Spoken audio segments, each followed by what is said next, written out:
لبيك اللهم لبيك لبيك لا شريك لك لبيك إن الحمد والنعمة لك। আসসালামু আলাইকুম ওয়া রাহমাতুল্লাহি ওয়া বারাকাতুহু। আলহামদুলিল্লাহ, আজ আমি আপনাদের সম্মুখে মুজাদ্দিদে গৌরব আল্লামা রুহুল আমিন এই কিতাবটা লিখেছেন বসিরহাটের একজন মাওলানা, যার নাম হলো ডক্টর মোস্তফা আব্দুল কাইয়ুম সাহেব। এই ডক্টর মোস্তফা আব্দুল কাইয়ুম সাহেব সে ইব্রাহিম সিদ্দিকী চাচাজান হুজুরকে ছোট করার জন্য সে এই বইটা লিখেছেন। কারণ ইব্রাহিম সিদ্দিকী হুজুর একটা বই লিখেছিল যে মুজাদ্দিদে জামানে গৌরব ফুরফুরা পাঁচ পীরের সৌরভ।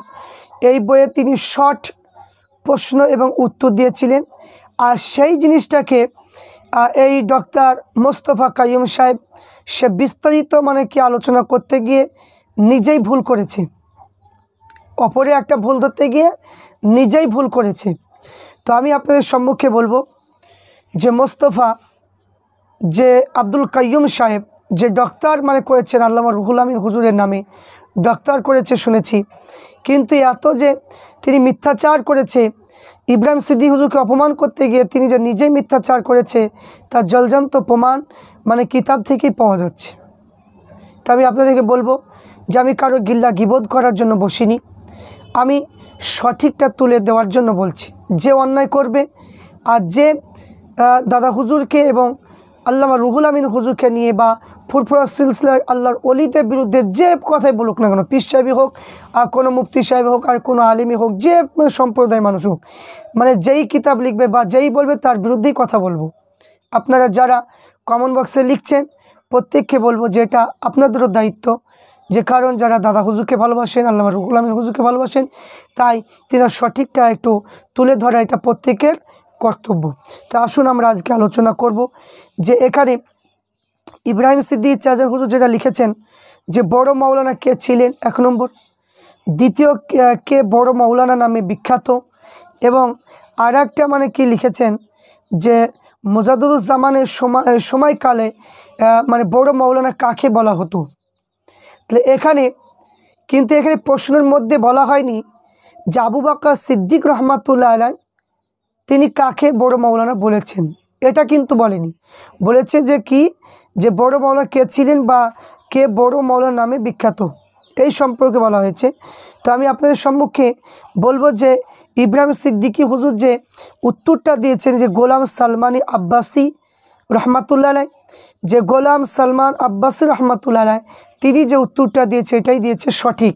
কারণ এই সম্পর্কে আপনি যে কিতাবগুলো পড়বেন, যে ফুরফুরা ইতিহাস এই কিতাবের মধ্যে রয়েছে, এবং আপনার ফুরফুরা শরীফের আরও কিতাব রয়েছে যেগুলো আমি দেখতে পেলাম।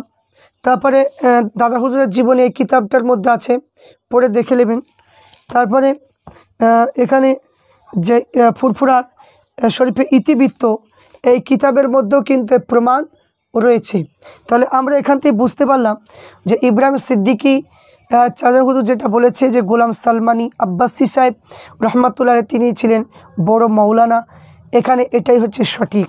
আর এখানে যে ডক্টর মোস্তফা আব্দুল কাইয়ুম সাহেব যে উত্তরটা দিয়েছেন যে তিনি বড় মাওলানা বলে আল্লামা রুহুল আমিন হুজুরকে সাব্যস্ত করেছেন, কিন্তু এই মুরুক্ষ জাহেল বুঝে না যে এখানে দাদা হুজুর পীর রহমাতুল্লাহ আলাইহি তিনি নিজে যদি বলতেন যে এই প্রশ্নটা যদি হতো যে না, যে ফুরফুরা শরীফের পীর মুজাদ্দিদুজ্জামান যে কাকে বড় মাওলানা বলেছেন, যদি হতো তাহলে কিন্তু এই কথাটা তিনি উত্তর যেটা দিয়েছে তাহলে সেটা হতো, কিন্তু এখানে দাদা হুজুরের কথা বলা হয়নি। এই জন্য এখানে ইব্রাহিম সিদ্দিকী হুজুর যে কথাটা বলেছে এটাই হলো সঠিক। তাই প্রত্যেককে বলবো যে এখানে কোনো মানুষকে অপমান করাটা ঠিক নয়। কারণ আমি একটা কথাই বলবো, যারা ভুল লিখবে, ভুল ভ্রান্তি যারা করবে সেটা সঠিকটা তুলে ধরাটাই উচিত। তাই এখানে আমাদের কাছে প্রত্যেকের কাছে বাংলা পীর মুজাদ্দিদুজ্জামান আমাদের নীতি আমাদের যে যিনি আমাদের জান, যিনি আমাদের প্রাণ আল্লামা রুহুল আমিন বশির রহমাতুল্লাহ আলাইহি তিনাদের নীতি আদর্শ অনুযায়ী আমরা চলবো। এখানে এটা বলে আমার এখান থেকে সংক্ষিপ্ত করলাম। পরবর্তীকালে আর এই বই থেকে আমি উত্তর নিয়ে আপনাদের